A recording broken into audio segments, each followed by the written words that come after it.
Sean Haney here with RealAgriculture.com and Real Ag Radio, Rural Radio 147, Sirius XM. Joined right now by senior market analyst with Barchart is Darin Newsom. Darin, great to chat with you.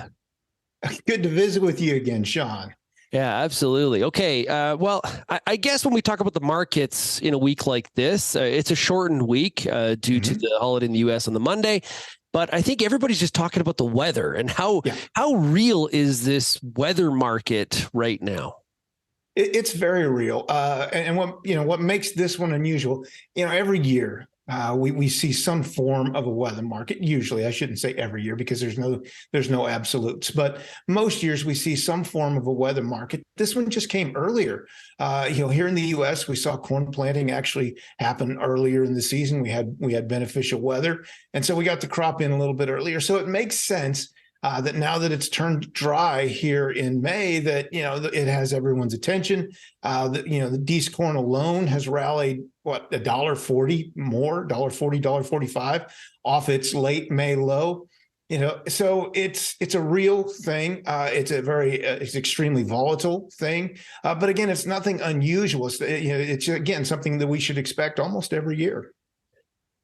And I guess, like in any year, like you say, it happens every year in different ways and fashions. And we try to kill the U.S. corn crop, 2 or 3 times in a growing season. From a marketing standpoint, how do you view farmers should be navigating through this all of a sudden? I don't want to say reversal because I'm talking that sounds like I'm going into technicals, but we kind of got a bit of a reversal of momentum here a little bit. So how should producers be navigating through that from a marketing perspective? Well, it's interesting you bring up reversals because that's exactly what we're seeing. I mean, we can go back to May of 2022 when the market as a whole, the corn market as a whole, reversed into a long-term downtrend. And so we rode that market down. Now, that gave us the whole way up over the spring of 2022. It gave us opportunities to get some 2023 and 24 locked in, as well as selling some 2022. So a lot of producers do have that done. And then we got to the end of May, and we didn't quite complete a bullish reversal on the monthly chart, but we did on the weekly chart. And that's where we are right now. We're in week 5 of what's usually a 6-week reversal pattern. And what's happened here in the US, where we have the government insurance number coming in at like 591, for so long we were below that price, but now we're back above it. So producers can pick and choose. If they want to sell a little bit more, use this rally to their advantage, they can. I wouldn't do it all because again, we have no idea how high this market might want to go. Again, maybe it lasts 6 weeks. Maybe it comes to an end here at the end of June, and that's certainly going to set up the stage for a very interesting June 30th session. But we don't know how high it wants to go, but we can certainly feed it as it's rallying. Yeah, because what would happen? It's a weather market, so it's not. The issue here is, all of a sudden, a rain in the right spot, depending on which side of the equation you're on here, but a rain in a couple counties in Iowa, or maybe more importantly, some rain around Chicago, and all of a sudden we've got some bearish pressure. Correct? So exactly. Yeah. The weather markets are also called supply-driven markets. Everyone's afraid of a short supply situation, and these are short-lived. As you said, a cloud forms, or we get an unexpected rain, or even a forecast of rain. I was looking at the extended forecast. There's a possibility of some rain moving across the Midwest this coming weekend. So, any of these things could be the trigger that that all of a sudden brings this to a halt. That's just how weather markets act. Now, if we want to get a little deeper into it, literally, the soil moisture situation across the U.S. Midwest is still showing deficits. The readings are still showing deficits. So to me, that's key, because that's where we really have to see some improvement before we can say, okay, looks like the crop's going to do a little bit better. Right now, it's hot and dry. Even the rains that are coming through aren't changing the soil moisture readings all that much. So, underneath the ground, I don't think the situation is going to change. But it's what's really key here. So the fundamentals of the market will stay as they are. But the key is, what do the funds do? Right now, they're buying. They've moved from a net short position into a net long futures position, and they're continuing to add to it. We get change in the forecast. All of a sudden, everyone starts talking about El Nino bringing more precipitation to the Midwest. they're going to start selling again. They're going to move their money to another market sector. That's just kind of how the game is played. Yeah, how are you viewing wheat right now? We got a bit of a mixed bag in the Western Canadian prairies, depending on where you are. I happen to be in southern Alberta, where it's still really brutally dry. We got foot tall wheat that's trying to head out. Doesn't look very good, but there are good pockets for sure. I've been to Montana several times. Crops looking pretty good there in certain parts, definitely better than it has in the past number of years. The winter wheat crop through Kansas, Nebraska. We've talked about the challenges a lot through the season there. How are you viewing wheat right now? Again, if we go back to what the market's telling us, we know that the Kansas City hard red winter market, what that takes into account what's going across the Southern Plains, is still quite bullish. I mean, those spreads are inverted. The commercial side's still concerned about supplies. So right now we know that crop's probably going to come up much shorter than what was expected. It's getting rains now, which is the ironic thing. Harvest is being delayed a bit by rain. Hadn't rained there for years, and all of a sudden it's raining during harvest. So that's slowing it down a little bit. Spring wheat, again, similar situation. There was so much snow across the northern plains that planting was pushed back.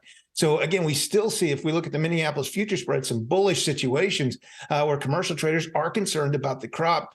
Not as much as they are the hard red winter crop. Now over in soft red winter across the Midwest, that's almost a bearish situation, and it has been for a long time. What's really been surprising here is that this whole situation over in Europe and the Black Sea area hasn't really done anything for the Chicago soft red winter wheat market. The U.S. has not seen an increase in demand.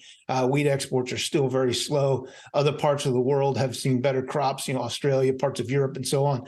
They've seen better crops, and so certainly they've taken advantage of the situation where the U.S. has largely been left out. So I think it's a mixed bag when we look at wheat. Certainly some concern still for hard red spring and hard red winter, where the soft red winter market, not as much.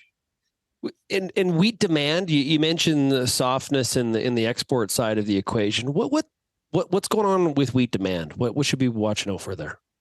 Yeah, again, a lot of it comes down to exports, and the U.S. just simply isn't in the game right now. Otherwise, then there was always, okay, so we were going to move wheat into feed demand. Well, if we look at where the U.S. feed demand is the strongest across the Southern Plains, that's also where we didn't have any wheat. We didn't have any wheat, and we didn't have any corn. So we didn't see that theoretical replacement that's so often talked about. So, we haven't seen a great deal spike in feed demand. We don't have much export demand going on. It's just a real quiet time now. And again, when we break this thing down, we've got supply markets, which is what we're seeing in corn and soybeans, and we've got demand markets where if you don't have the demand, regardless of what's happening with supplies, it's just hard to get the markets to move. And that seems to be where wheat is stuck at this point until something changes on the demand side. Yeah, every Wednesday, or we've been trying to every Wednesday on the radio show, Real Ag Radio, trying to talk to a different market analyst. And I would say that over the past 2 months, there's been a lot of sell the rally. A lot of concern about what, say, Dees corn looks like when we get to the fall. In this week, the third week of June, are you a sell the rally kind of guy, or how do you feel about it?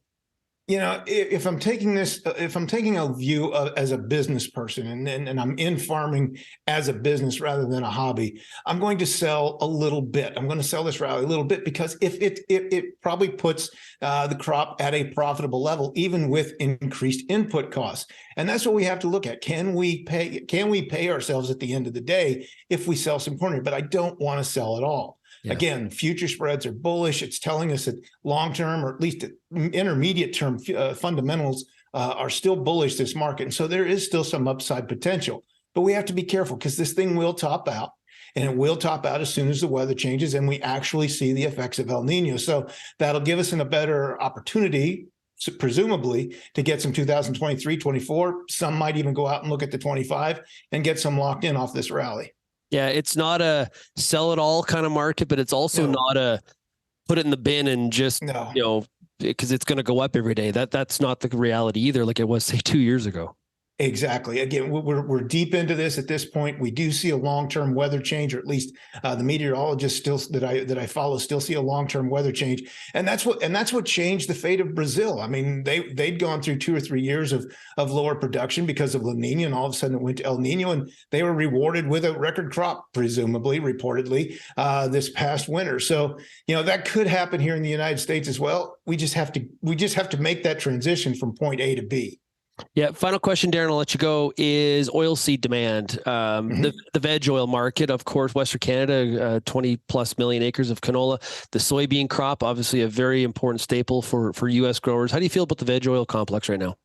It's been very impressive, and what I've really been watching is it's been coming from the old crop market more than anything. Tuesday we saw canola just skyrocket, soybeans followed along.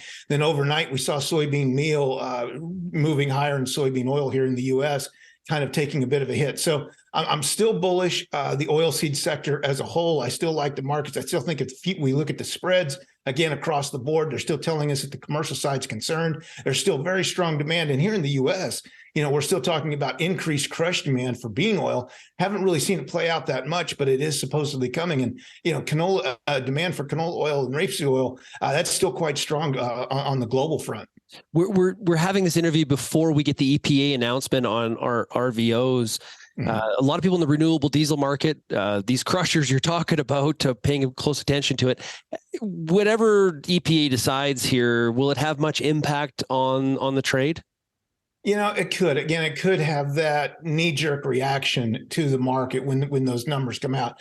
I think everyone kind of takes the EPA. I mean, what are they, 2-3 years late with this now? I've kind of forgotten where we are at this point.